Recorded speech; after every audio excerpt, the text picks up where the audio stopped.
Good morning, everyone. So today I'm going to talk very quickly, not very quickly, hopefully not too quickly for you, but give you an overview of the global travel outlook from the MMGY perspective. So for those that don't know, MMGY Global is an integrated marketing agency that we focus specifically on the travel and tourism sectors.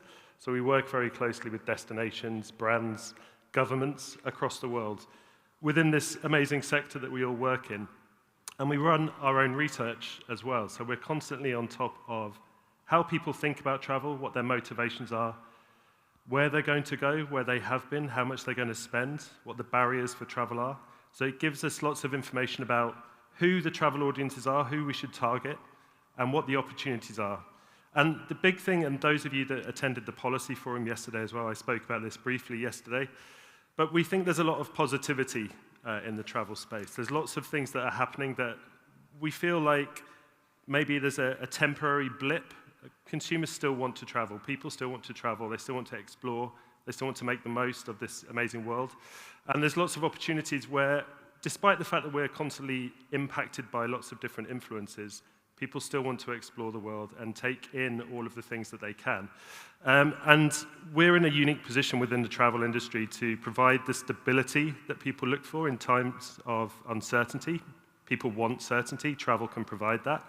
But it also continues to provide excitement, which is what everyone always craves. So lots and lots of opportunities, which I'll talk about today, not just for destinations, but for brands that work in the travel space and adjacent as well, across hospitality and retail, for example.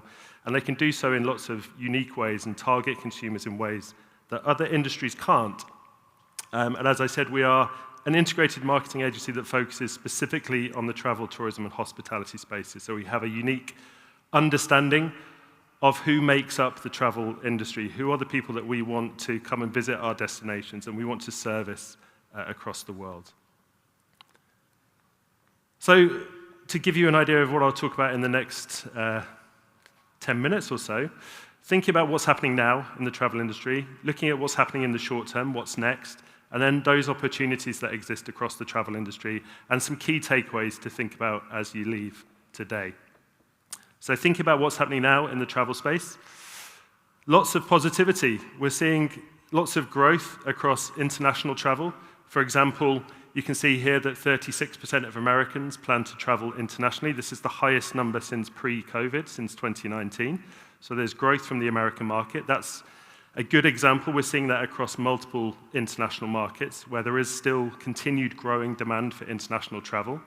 Spending intent is growing. People intend to spend more on their international trips in the next 12 months.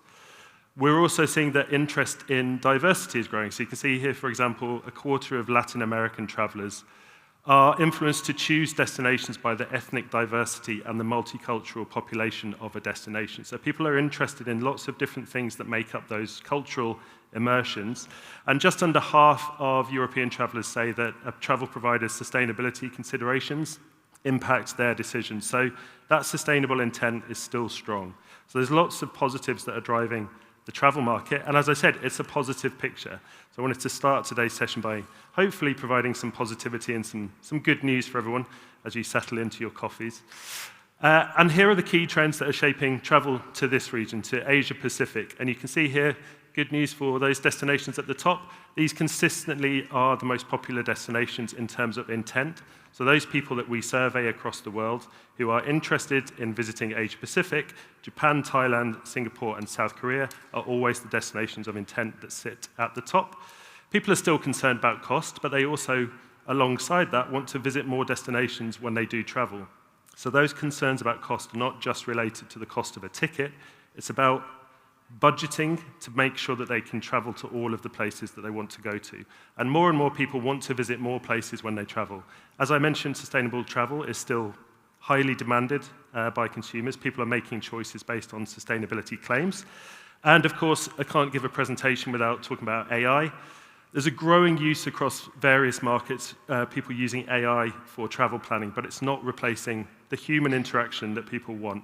They're using AI to cut out some of the administration, some of the chores, but they still want to talk to other people. The majority of people decide where to go based on feedback from their friends and family. AI is a secondary resource for many travelers. And here you can see a breakdown of interest in visiting Asia across the next 3 years, growth across all markets, particularly European. That's grown from 66% last year to 71% this year in our most recent research. Growth as well across the North American markets, and 80% of Indian travelers are interested in visiting other destinations in Asia in the next 3 years. And you can see here a breakdown of some of those key drivers. People are looking for budget-friendly options, multiple destinations, sustainability, as I mentioned, but really, really focusing on that cultural immersion that drives people's interest in different destinations. So what's next?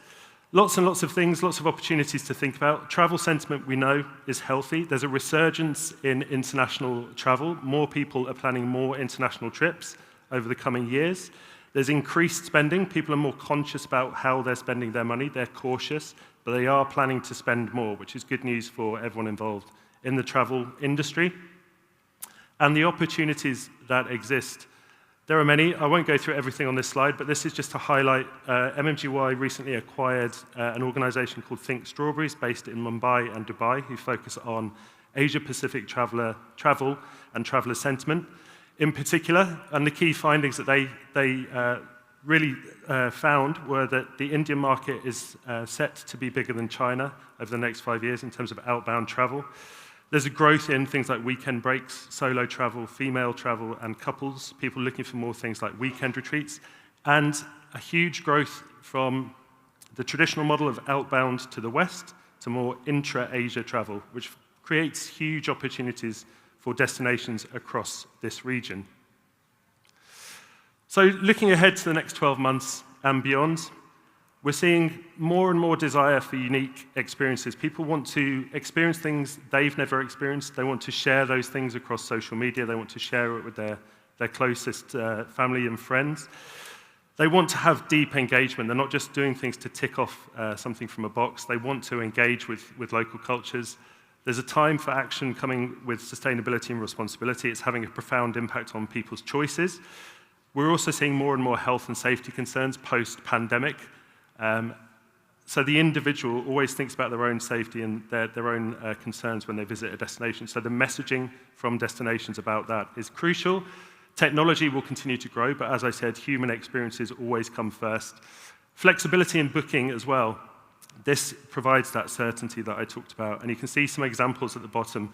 There's a new online travel agent called Almatar, which provides a new form of 3-in-1 travel protection, which symbolizes the kind of flexibility that people are looking for. And people, again, continue to focus on local culture, and wellness is a huge driver of travel. We're seeing examples, for example, Bod Ragaz in Switzerland, providing what it calls personalized longevity solutions to encourage people to take a holiday but extend their own lifespan. And utilizing AI, Mindtrip is a new organization that merges together that human touch with the AI capabilities to provide solutions for people. So to summarize all of that information, and I'm aware that I'm giving you a lot of information in a very short time, but everyone will get these slides afterwards. To try and boil that down to 3 key things to think about as you leave the summit. Prioritize the health and wellness of travelers. People are looking for things that give them longer-lasting benefits at a personalized, customized level. Provide flexibility around all aspects of the travel experience with inbuilt added value. It shouldn't come as an extra cost to travelers. And then third and finally, understand how technology can enhance and not replace your current offering. It's there to enhance the human experience that people are craving. So I'm around for the rest of the summit if people want to follow up with any conversations. Thank you very much for your attention today. Thank you for Pata for the opportunity, and thank you.